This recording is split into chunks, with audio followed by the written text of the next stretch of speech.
IAS institute నిర్వహిస్తున్న all India scholarship exam pass అవ్వండి. 2 years ఫీజులో 50% మాత్రమే పే చేయండి. సినీ దర్శకుడు రామ్ గోపాల్ వర్మ అజ్ఞాతంలోకి వెళ్లిపోయారు.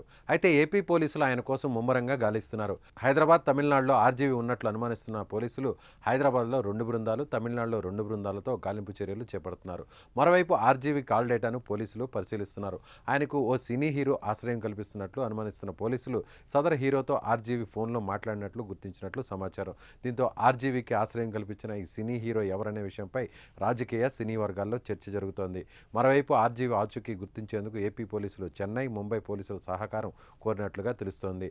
అతను విదేశాలకు వెళ్లకుండా లుక్అవుట్ నోటీసులు సైతం జారీ చేసేందుకు పోలీసులు సిద్ధమవుతున్నట్లు సమాచారం.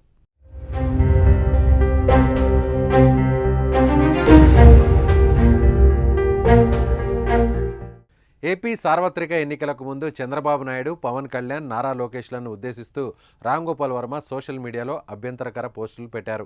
అయితే ఏపీలో ఎన్డీఏ కూటమి ప్రభుత్వం అధికారంలోకి రావడంతో గత నెలలో మద్దిపాడు పోలీస్ స్టేషన్లో వర్మపై కేసు నమోదైంది.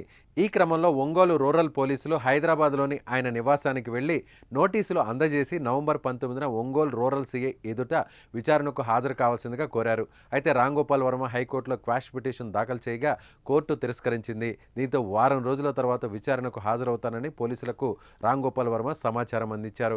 ఈ క్రమంలో ఈ నెల 25న విచారణకు హాజరు కావాలని పోలీసులు మరోసారి నోటీసులు పంపించారు. సోమవారం విచారణకు హాజరు కావాల్సి ఉండగా వర్మ నుంచి ఎలాంటి సమాచారం లేకపోవడంతో ఆయన్ను అదుపులోకి తీసుకునేందుకు ఒంగోలు పోలీసులు హైదరాబాద్లోని ఆయన నివాసానికి వెళ్లారు. రామ్ గోపాల్ వర్మ తన నివాసంలో లేడని గుర్తించి గాలింపు చర్యలు చేపట్టారు. అయితే వర్చువల్ విచారణకు హాజరవుతారని రామ్ గోపాల్ వర్మ లాయర్ పేర్కొన్నప్పటికీ పోలీసులు అందుకు నిరాకరించినట్లు తెలుస్తోంది.